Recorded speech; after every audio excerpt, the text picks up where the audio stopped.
So welcome to another edition of my fabulous blog series, The Awesome Aussies.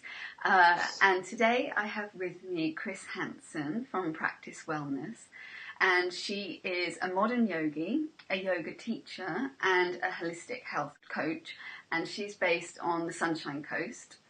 And we first connected through Instagram, and on my arrival in Australia in March, she noticed that some of my photos were familiar to her and realised I was only around the corner. So we messaged each other and we met up in Budrum and enjoyed green smoothies and raw tartlet delights at Ground, and she was my first awesome Aussie that I ever met in real life, so she's very special to me, and we chatted for absolutely hours and hours about tons of things that we have in common, and it was just beautiful. So welcome, Krys.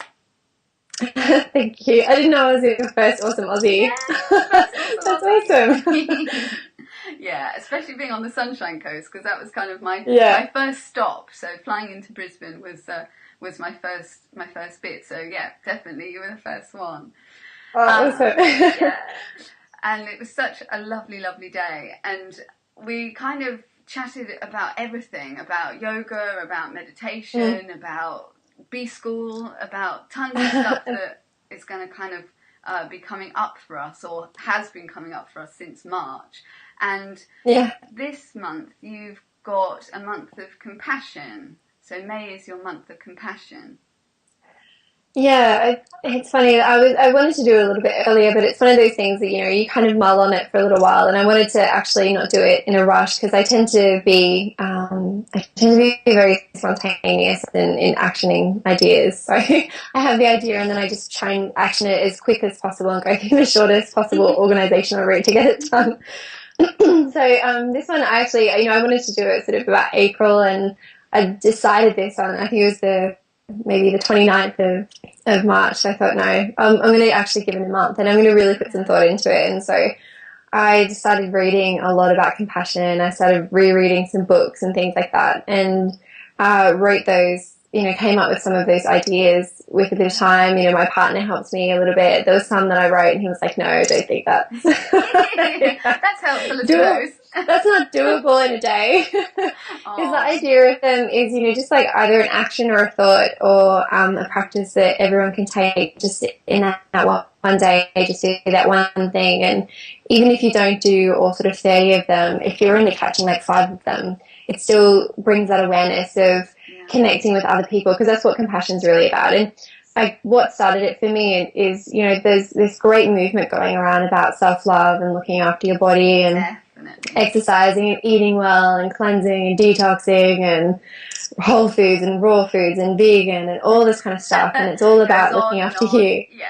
I know. And it's pretty intense. And, there's some really great people out there who are being voices for these movements. But I guess for me, while I really love those and I follow a lot of them as well, what was missing for me was the aspect of, how we relate to each other and how we connect to each other shapes a lot of our happiness. So you can spend so much energy looking after yourself and going to the gym every day or running every day or eating the most pure food. Wow. Yeah. But if you're not connecting with the people around you in an open, compassionate, loving way, you're still going to be missing that, essential element, because it really is that transaction of energy from one person to another person. That's exactly. And I guess, I was just going to say the same thing. I'm all about the energy, of course. And that interaction, you can't go about your day-to-day business without having an energy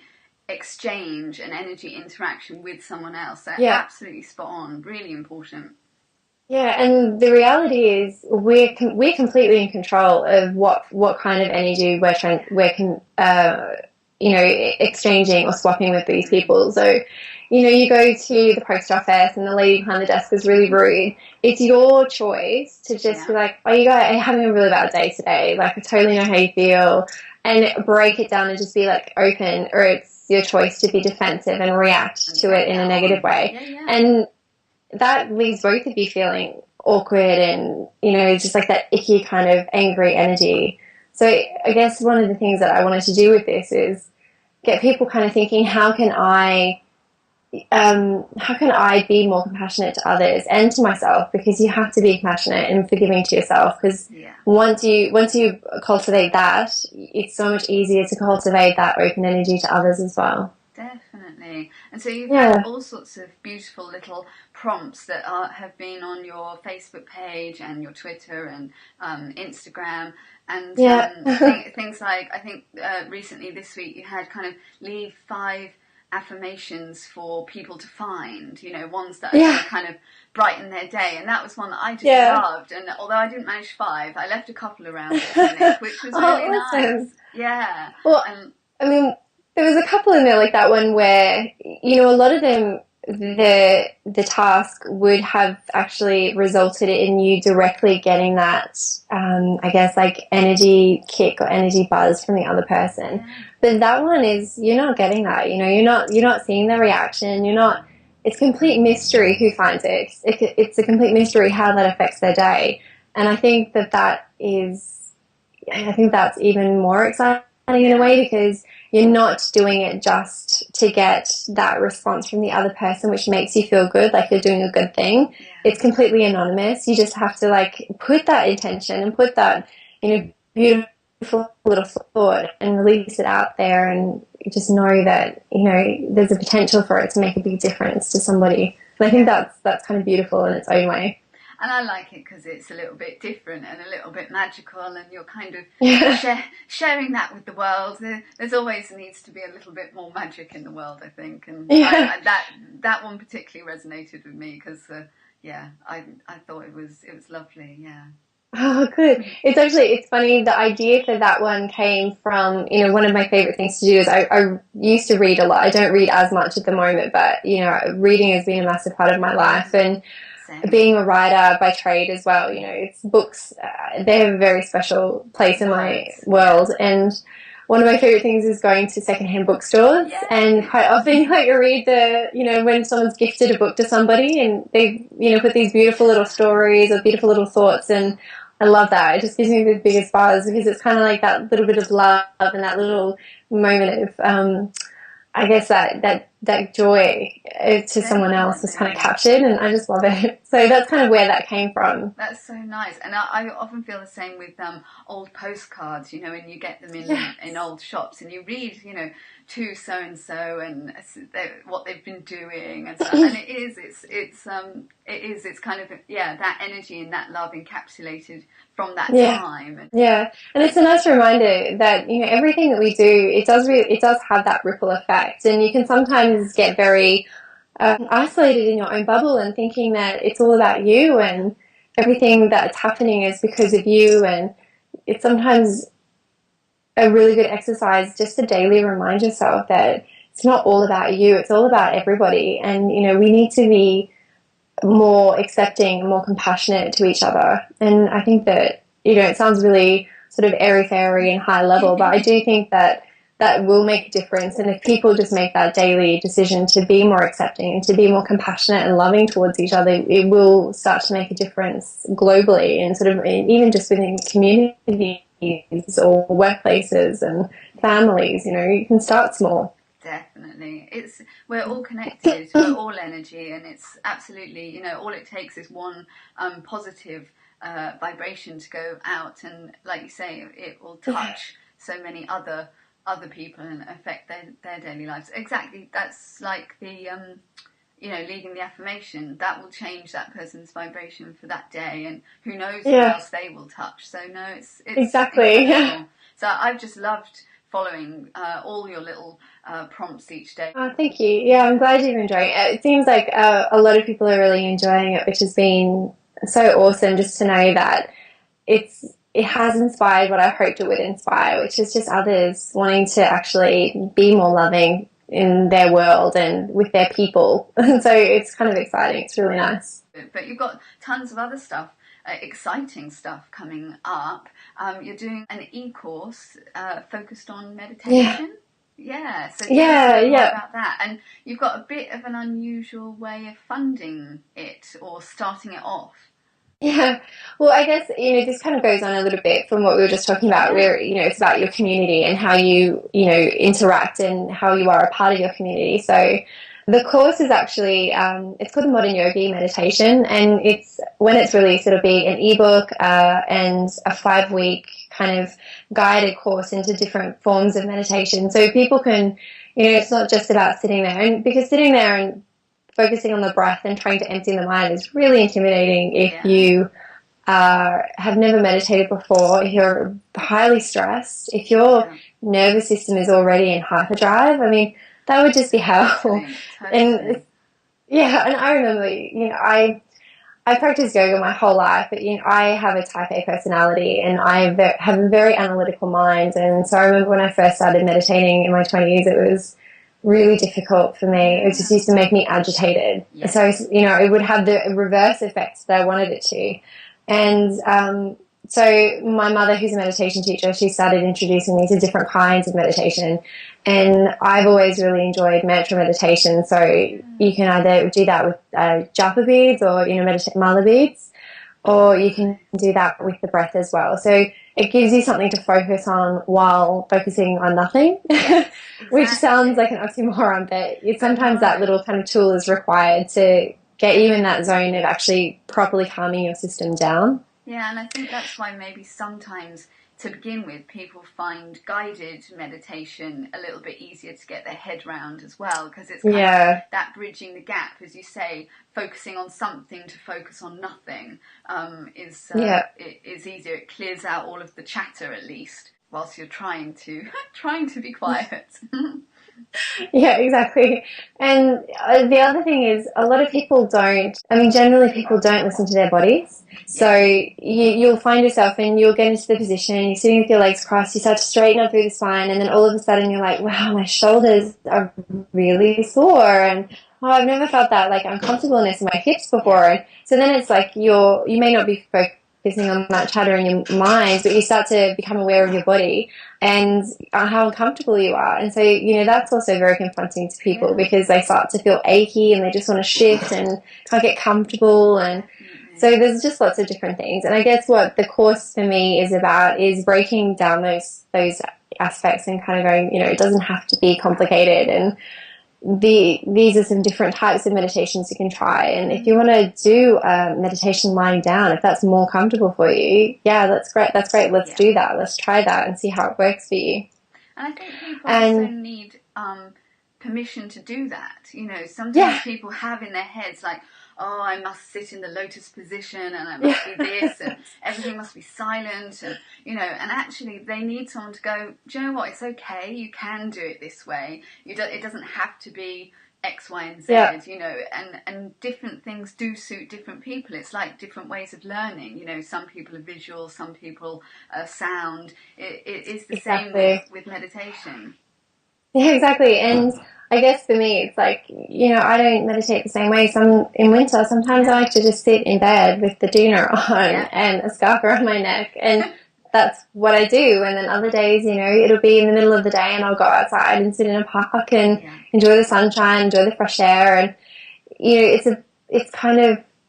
silly to think that you have to do the practice in the same place at the same time in the same way every day. But if that's what helps you, then that's fantastic as well. Like if that's how you operate, then go for it. Yeah, but I guess the course is about getting you to experiment with different things and actually see what works for you and what doesn't work for you. And, it's all about your personality type. And one style of meditation may work for you in one part of your life, and then 3 years later you might find that you want to try something different. So it's about introducing people to the fact that there are options. And if you Google meditation, like, have you ever looked at the images that come up? It's just these beautiful women, like, sitting by lakes, open chests, looking out to the sky, getting all this beautiful energy. And it's intimidating because it doesn't feel like that. And you were saying before that literally on the new course there will be like 5 minutes, and we all have 5 minutes. We all think we don't have time to sit and do meditation and kind of carve out a bit in our day. People think that they don't have 5 minutes. So on your e-course there will be kind of bite-sized chunks that people can follow and build into their days. Yeah, and I guess especially with my health coaching, my philosophy is rather than trying to fit more into your time, it's starting to look at things that you could possibly crowd out. So is there anything that you do in your day or in what you eat or, um, you know, what you're doing physically? Is there something that you can swap, like maybe watching, like on a Thursday night, you might watch 3 television shows, but like, do you really enjoy all 3 of those television shows? Could you swap one of those and maybe just do a 30-minute guided yoga class? Or, so it's just about looking at how you're spending your time. And, that's a really important aspect. If you want to be doing more of these healthy things like doing regular yoga classes or doing meditations, it's just allocating a really, I guess, approachable set of time. So not just going, okay, I'm going to start doing yoga. I'm going to, and never having done yoga before, and then just deciding you're going to do 2-hour classes every single day. Get up at 5 a.m. for 7 days a week, and you're going to crack out that 2-hour yoga class. You might do that for the first week if you're lucky, but I mean, if you do that for 3 days maximum, and because that's not how you build a proper practice. You need to just build it into your life slowly and gradually, and that's really important in meditation because it has to be simple. It has to be something that you don't feel intimidated by and that doesn't feel too hard, because if you're feeling like you're failing at something, you're not going to want to do it. And you're not going to make time to do it. And there is no failing in meditation. It does take practice, it does take skill, and it does take, that dedication regularly. And the more you do it, the easier it gets. Definitely, yeah. I mean, patients of mine always say, oh, well, you do meditation, but, you're an acupuncturist and, what's that, And it's like, no, that's not it. It does get easier. There were times, I mean, both of us have worked in kind of advertising, marketing arenas in the past, and we have clients and patients that are still in those industries. And certainly, when I was in the industry, I was like, oh God, how do you ever quiet your mind down? I'll never be able to do it, and I'm setting myself up for a fall and all of that. But it's about starting. That's the most important thing. Even if it is 2 minutes, 5 minutes, at least it's starting it. And that's the most important thing. It's so true. Like, going back to your original question about how I decided to actually fund the course, so making the course to release it, is I decided to go through crowdfunding. So it's basically, I put out my project brief, I explain it, I outline my budget, and I upload it to a website called Possible, which is the Australian version of the American website Kickstarter.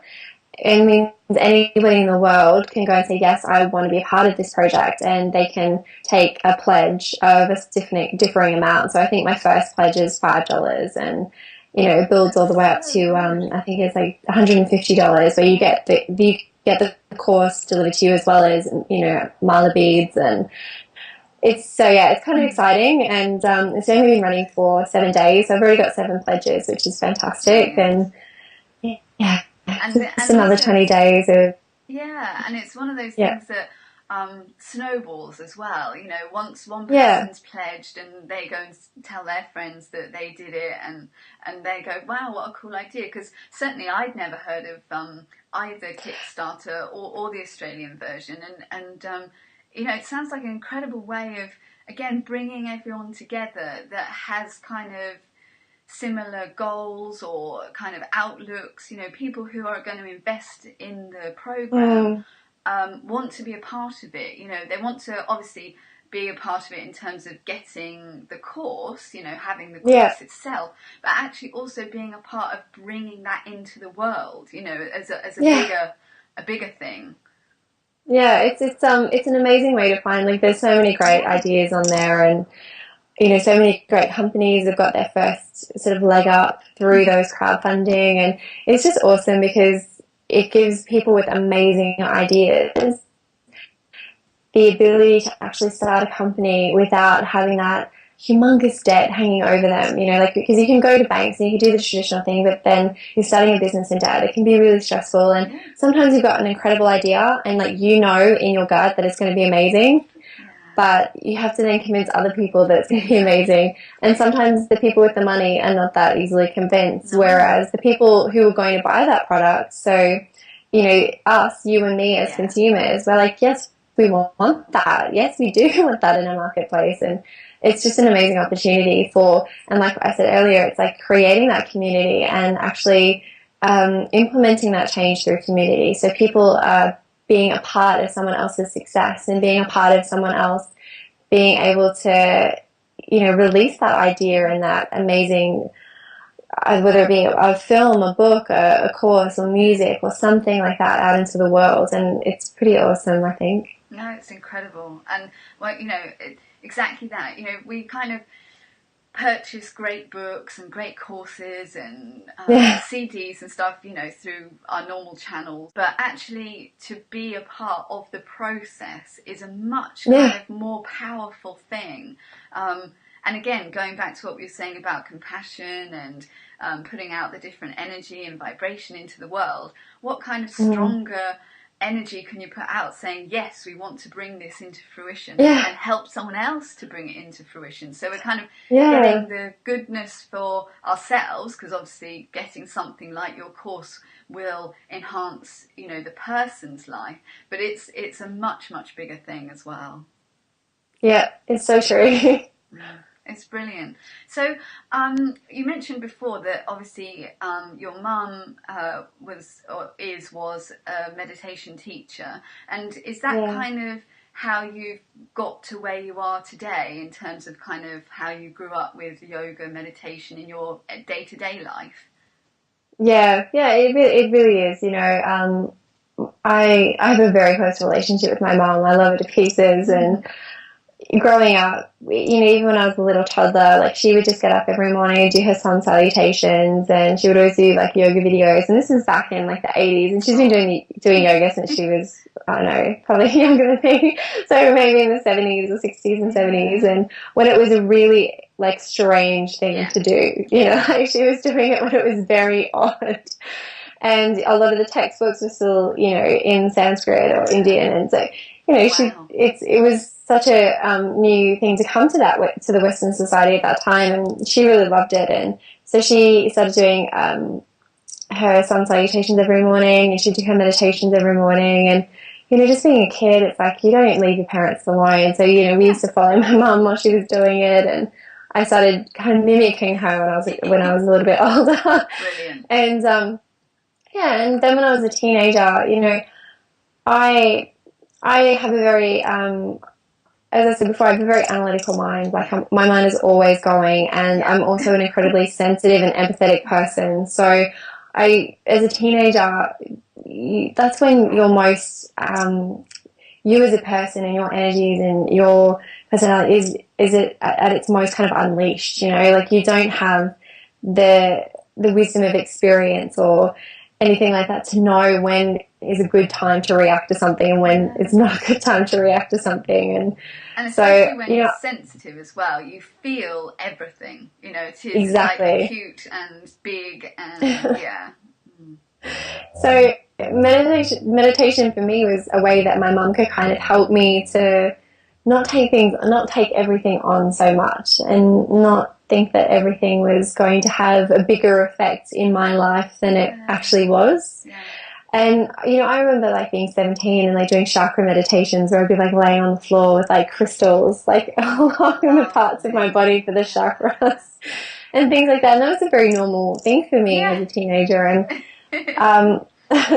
it wasn't until sort of, you know, I left home when I was 17 and I moved away and went and lived in, you know, the big city and went to uni, and, you know, you turned 18, I started going out and I started partying, and so I stopped doing yoga, I stopped meditating, and I didn't come back to yoga meditation until I was maybe 24 or 25, and, you know, so that was a big chunk where I just walked away from it, and I came back to it because I was just, you know, I was desperate for some kind of like control over my emotional and mental state. Yeah. And that's basically why I came to yoga. Is I felt really lost. I was going through depression, and it was a really hard time in my life. And it's funny because there was nothing actually wrong in my life. Yeah. It was just all up here. And Definitely. so much depression really is up here. And so I started doing yoga and I got back into that, and that was a massive thing for me. And then a couple of years later, the relationship that I was in ended, and it was, it wasn't a great relationship for me. And when it ended, while I was relieved, I was also just at a loss. I was just had no idea, because a lot of the decisions that I'd made over those couple of years before that weren't based on what I wanted to do, and not what I had envisioned for my life, and they were based on what was best for my partner. And so then when we broke up, I was kind of left in a city that I hadn't chosen to live in, doing a job that I really didn't like, and I'd only taken because it was something that met my skill set at the time. And it was just like, well, what now? Like, what do I do now? And so I started going to yoga at a studio down the road from where I was living. I started going like twice a day, every day, for about 6 days a week. And I did that for about 3 months. And, it was my lifesaver. It just kind of kept me really grounded. It helped me become a lot stronger. And it just gave me something to focus on. It was such a beautiful, like, healing practice to be focusing on while I was allowing everything in my life to kind of show me where the way to go was. And my mother, as a gift, paid for me to go and do a yoga teacher training course. And at the time, I was really excited, but I was also just going, I can't be a yoga teacher. I was like, I was doing things, you have these things in your head, and, looking at these really advanced poses, and you're like, I can't do that. There's no way I can, lift my whole body off with my hands under my hips. Like, I don't do that. But it's just so not what yoga is about, And that course was amazing, and it really changed my life. And it's just, ever since then, I've just had so much, so many magic moments just fall into place, and everything's just been kind of a bit of like a happy dream since then. And that's been a couple of years ago now. So it's amazing how our kind of gifts, whether it be the yoga or, for me, acupuncture, and kind of how it finds us when we're in darker spaces in our lives and guides us out of those. And then as a result of kind of, I suppose, that support and that light that it's given us, it then becomes our paths, our professions, our going forward, and what we become passionate about. And it's funny how it finds us in those difficult moments. And it's certainly a very similar story, and I know we've spoken about it before. We've kind of had similar paths in that respect. That eventually led us to what we're doing now. I think too is, when you are in that place, you're more open to something. You're more open. You're so vulnerable, and you just don't have the energy to resist and to analyze so much. And so I think you really are more open, and you are more receptive to the possibility of change, because you're craving it and you want it. And so when it comes along, you really do recognize it, and it's in such a different flavor to when everything's going amazingly and you're feeling on top of the world and you're feeling blessed and grateful and energetic. And when opportunity comes to you in that part of your life, it has a completely different flavor to when it comes to you when you're at your lowest. And it's a really beautiful thing to be able to look at that and go, I know what this feels like, but I also know what this feels like, Definitely. Yeah. I, as crappy as the dark bits are, I wouldn't be without them, because, like you say, It's so true, especially when we are in our fields, because like, we're helping other people go through these types of experiences. And I think that if you haven't experienced it yourself, if you haven't felt that kind of just emptiness, like, it's really hard to be able to empathize with people and understand how hopeless that can feel sometimes. It's so true. And again, past experiences that we've had that make us good at what we do now. The tough times, the trials and the tribulations, exactly as you say. We know how it feels for people, and we come to them from that space as well, which you don't always get from all practitioners. So it's No, a gift. and a lack of judgment too, I think, is a big one. There is no judgment. Absolutely. Because, we get it. And speaking of sort of Chinese medicine and acupuncture and things, is that something that you've kind of had? The acupuncture, when a couple of years ago, it was really funny. It was just after I finished my yoga teacher training. I was in a car accident. I broke my car off, and I broke my hand, and I ended up with whiplash. And it was just like the worst timing. It was literally the week after I'd finished my graduation, and I was like, yes, you can go out into the world and teach yoga. And I got week later, I was walking around in a solid cast from my elbow to my fingers, and my thumb was basically like this. And I had whiplash, of course, which really didn't sort of kick in until after the cast had come off. 6 weeks later, I think. And acupuncture was so helpful for that, because just getting the needles in there and the heating of the needles was just incredible. It just really released the muscles in a way that sort of physical manipulation doesn't quite get to. Yeah, exactly. Yeah, it's beautiful. Just that bit deeper. And also, of course, obviously with kind of being a yoga teacher and kind of living the yogic kind of lifestyle, you've also got the kind of Ayurvedic way of living, which is, I know that we've spoken about in the past and when we were together in Australia, kind of the overlap of kind of Ayurvedic stuff and the Chinese 5 elements and sort of how those work together and guide kind of lifestyle choices and certainly the seasons and all of that sort of thing as well. So I guess in a way you're more on that path. Yeah, definitely. And it was funny, like talking to you, I'd never really made the connection of the similarities between, the traditional Chinese medicine and talking about the elements of the body to the Ayurvedic way of, looking at the body. So the body, whereas I think it's like you're saying it has 5 elements in traditional Chinese medicine, whereas Ayurveda, there's 3 different kind of body types or, body personalities, I suppose. But it's all about the season. It's all about understanding, creating that harmony and balance, understanding what you are, understanding how you are when you're balanced and how you are when you're imbalanced, and learning how to manage that through seasons and through food and through diet and through movement and things like that. It's, it's a lot of knowledge, but it's kind of really fun. And once you start to feel the benefits of it, it's awesome. And also that actually, although it's really based in kind of ancient stuff, it's still so relevant to kind of what we do today, and you can really, get a lot of benefit and start to, rebalance the things that might be out of balance by applying either Chinese 5 elements or the Ayurvedic stuff. And I think it is it's people like us that want to kind of make it more applicable to the day-to-day modern woman, I guess, if you like. Yeah.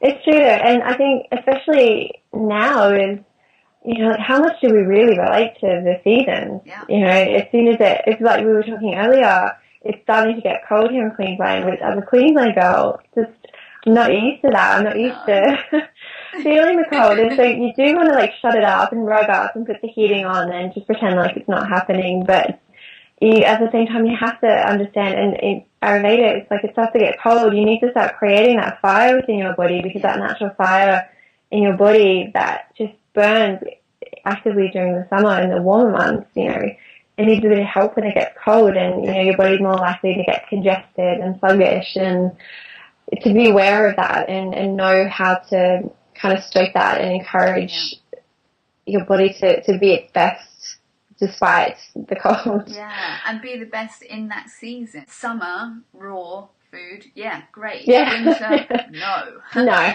So, it's about adapting, changing, taking notice of the season and adjusting things accordingly so that your body can function at its best as well. Yeah, and I tried doing raw food in winter, and it lasted about 3 weeks, and I was constantly freezing. I was constantly hungry.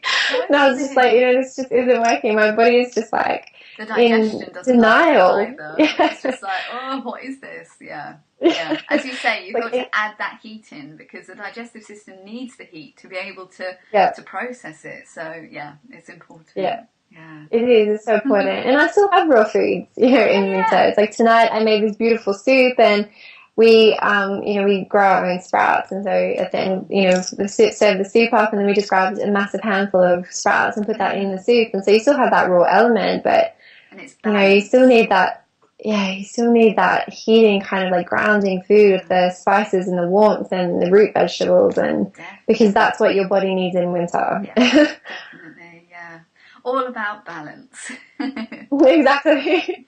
Oh, it's been so good talking with you, Krys. And how about, is there something that you'd like to kind of leave with the viewers, a kind of bit of advice or a quote, or maybe even a yoga pose that might be good for people? Kind of a yoga piece of advice. And one thing I sort of very gently touched on is yoga is so much more about the poses, so much more about the asanas and the practice and that physical movement of the body. It's about that communication of, the mind and the body and the spirit, and understanding how the three relate, and also understanding how the energy that you cultivate within your own body affects your cells and also affects those around you. And I recently read the most amazing piece of scientific information, a little bit geeky, but the human heart actually creates such a strong electromagnetic field that it can be felt like kilometers away. And just to think that, so you think of these meditations that people inspire you to do. It's like, open the heart and bring the energy into the heart.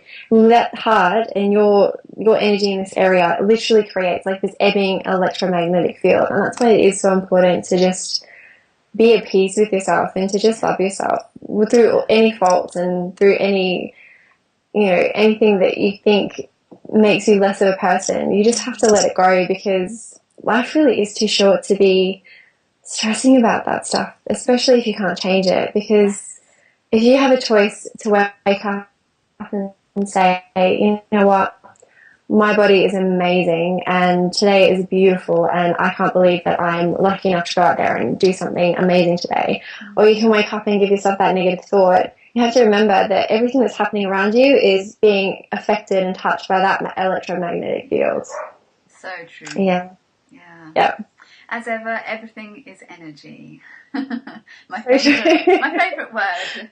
Yeah. Oh, energy. Brilliant. That's such a gorgeous note to end on. Thank you so much. And it's been beautiful. No, thank you for having me. No, it's been beautiful. Thank you so much.